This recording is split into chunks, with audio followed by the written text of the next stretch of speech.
je vais t'expliquer les 3 méthodes de proportionnalité que tu peux utiliser.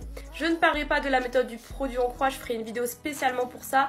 Là, on va vraiment parler de méthode sans utiliser le produit en croix. Ce qu'on va faire, c'est qu'on va prendre un exemple de recette. Dans les recettes de cuisine, les grandeurs sont toujours proportionnelles. Si tu n'utilises pas la proportionnalité, ta recette va être ratée. Alors, on va s'imaginer qu'on va faire des cookies et que dans notre recette, il nous faut 75 g de chocolat pour 3 personnes. Déjà, moi, je vais faire un petit tableau. La première grandeur, ça va être le nombre de personnes.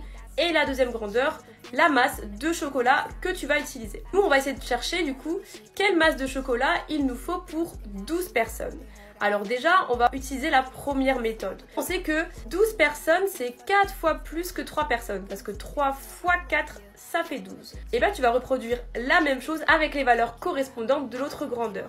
Donc, on va faire 75 x 4. Et 75 x 4, ça nous donne 300. Donc pour 12 personnes, il nous faut 300 g de chocolat. Maintenant, on va essayer de chercher pour 15 personnes. Donc on va prendre une autre méthode. Je sais qu'on peut faire x5, mais je vais t'expliquer une autre méthode qui fonctionne aussi.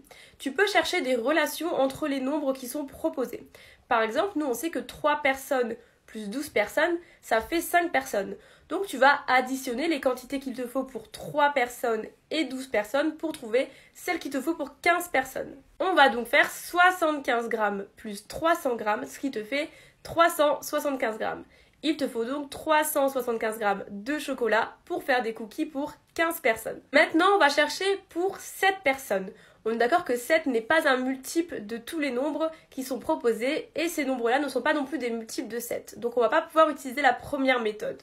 Quand on observe les nombres qui sont proposés sur la première ligne, on ne voit aucun lien entre ces nombres. Donc là, on va utiliser la dernière méthode, la troisième que je vais te proposer, c'est de calculer la quantité qu'il te faut pour une seule personne. Ça s'appelle le passage à l'unité. Donc pour trouver ce qu'il te faut pour une personne, ce que tu vas faire, c'est que tu vas prendre une colonne complète. Par exemple, la première, on sait qu'il faut 75 g de chocolat pour 3 personnes. Eh bien, quelle masse de chocolat il te faut pour une personne? Ce que tu vas faire, c'est 75 g divisé par 3. Et ça fait 25. Donc, il te faut 25 g de chocolat pour faire des cookies pour une personne. Maintenant que tu connais la masse de chocolat pour une seule personne, tu peux trouver la masse de chocolat pour n'importe quel nombre de personnes. Comme il faut 25 g pour une personne et que nous on cherche pour 7 personnes, on va faire 25 g x 7. Et ça te fait 175 g. Donc pour 7 personnes, il te faut 175 g de chocolat. Commente cet emoji sous la vidéo si tu as bien compris les méthodes.